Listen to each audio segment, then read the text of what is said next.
Hello, it's time for Monday Motivations. Today we're talking about nurturing family relationships. Do you look forward to the holidays? Do you have pure joy and peace in your upcoming celebrations? Or do you have family members that are uncomfortable to be around? Or are there family members that you won't see at all? Maybe there's family members that let you down when you needed them most.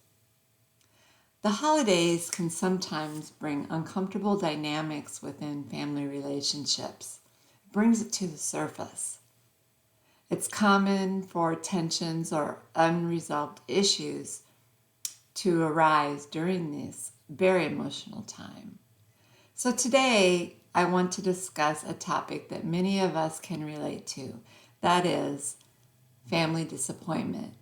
It is crucial to understand that we have the power to release these feelings without succumbing to a victim mentality, and instead find ways to nurture even the most difficult relationships. When your family disappoints you, this can lead to lots of emotion: hurt, anger, guilt, shame, among others. How do you just let that go? Let go of those feelings and not feel like a victim? How do you protect your peace? When your family disappoints you, these feelings are real. But a renowned psychotherapist and writer that I've been following for quite a while now, about a year, her name is Karen Seiger. She sheds light on why family disappointment can impact our self-esteem and offers guidance on how to navigate this complex emotional terrain. Let's explore the importance of accepting the limitations of others and finding emotional liberation for ourselves. Holidays can sometimes bring about feelings of sadness and overwhelm. It's important to acknowledge that these emotions are valid. So don't just shove them away. Many people experience similar challenges during this time. I know I do. Family disappointment can have a profound effect on our emotional well-being. It can lead to feelings of low self-esteem, bitterness, a sense of being let down by those closest to us. Those emotions can hinder our personal growth and prevent us from forming healthy, sustainable relationships outside of our family circle. So let's discuss the power of acceptance as a coping mechanism. Rather than placing blame on another person, it is essential to embrace the concept of acceptance. The only person you can control is you. So you can stop being mad at people because they aren't who you want them to be. Accepting the limitations of our family members is crucial. It allows us to acknowledge that they may not be capable of meeting our expectations or providing the support we desire. This acceptance is not about resignation, but it is about recognizing the reality of the situation. While I cannot change your specific circumstances, or even my own, I can offer some suggestions to help you navigate those challenging situations. First of all, set realistic expectations. Recognize that family members may not change overnight, and it is essential to set realistic expectations for interactions during the holidays. Accepting that not everything will be perfect can help alleviate some of the pressure and the disappointment that you might feel. So practice compassion and empathy. Try to approach your family members with compassion. Remember that everyone has their own struggles and perspectives. Maybe it is worth your time to seek to understand where others are coming from, so you can diffuse tension and foster positive communication. Remember also that not every disagreement or conflict needs to be addressed during the holidays. Consider whether it's worth engaging in a potentially heated discussion, or if it would be more beneficial to let that specific issue slide for the time being. Then you can prioritize your own well-being and mental health for today and address that issue at another time. The next one, just the word makes me a little uncomfortable, but boundaries. If certain family members consistently engage in behavior that is harmful or toxic to you or to themselves, it may be necessary to establish boundaries to protect yourself. This could involve limiting your time with them or setting clear expectations for respectful communication, or seeking support from a coach or a counselor to help navigate those dynamics. So setting the boundary doesn't mean you don't have to see them. It could mean you just limit that time. Also, focus on connection and gratitude instead of dwelling on the negative aspects of your family relationships.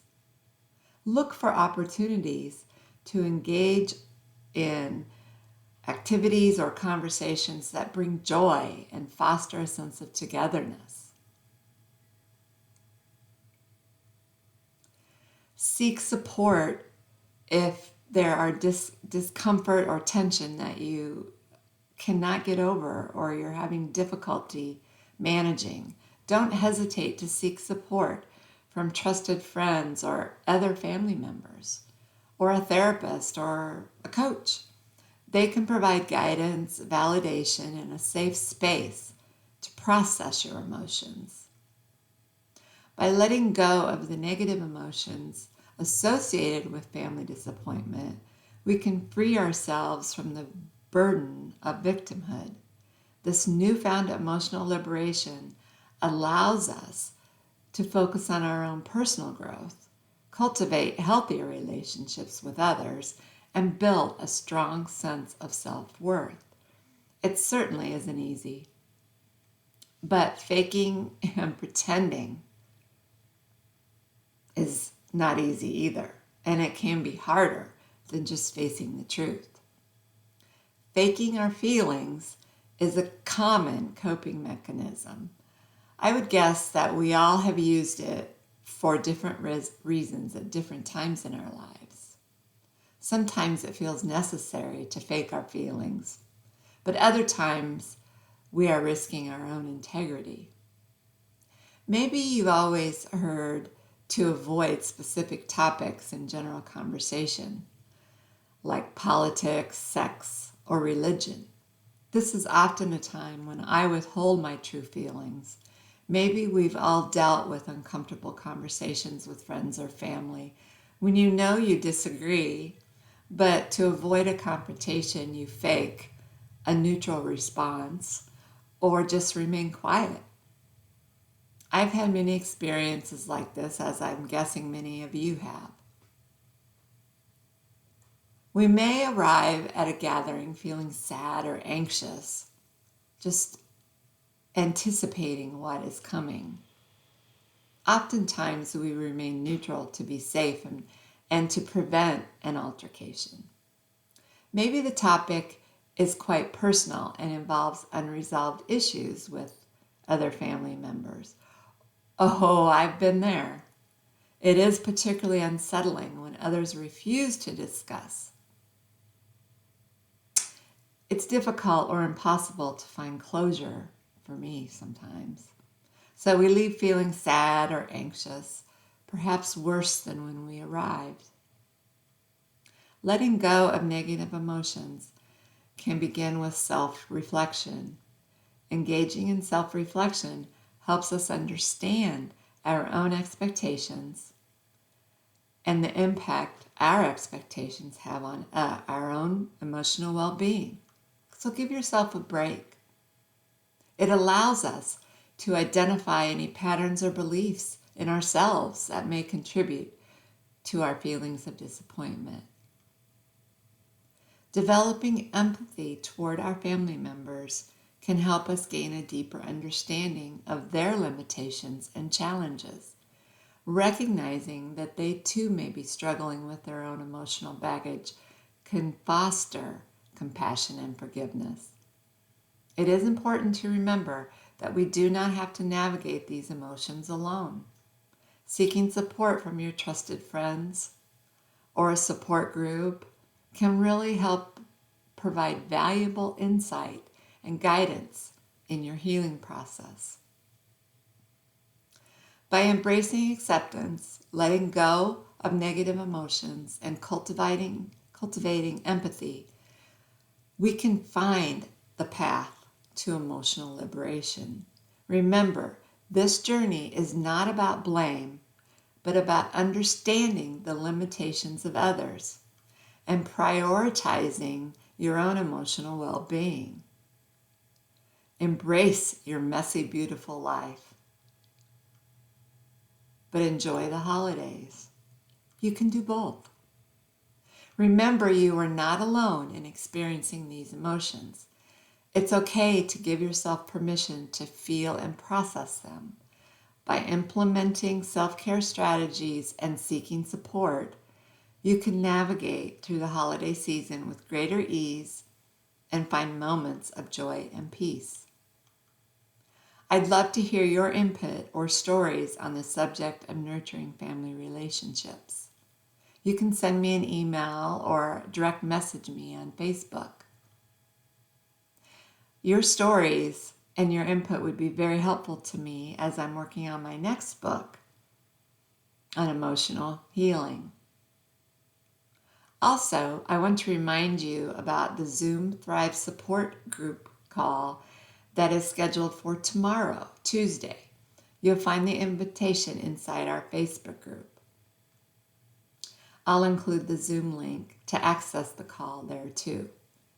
I'm cheering you on. Have a beautiful holiday. Goodbye.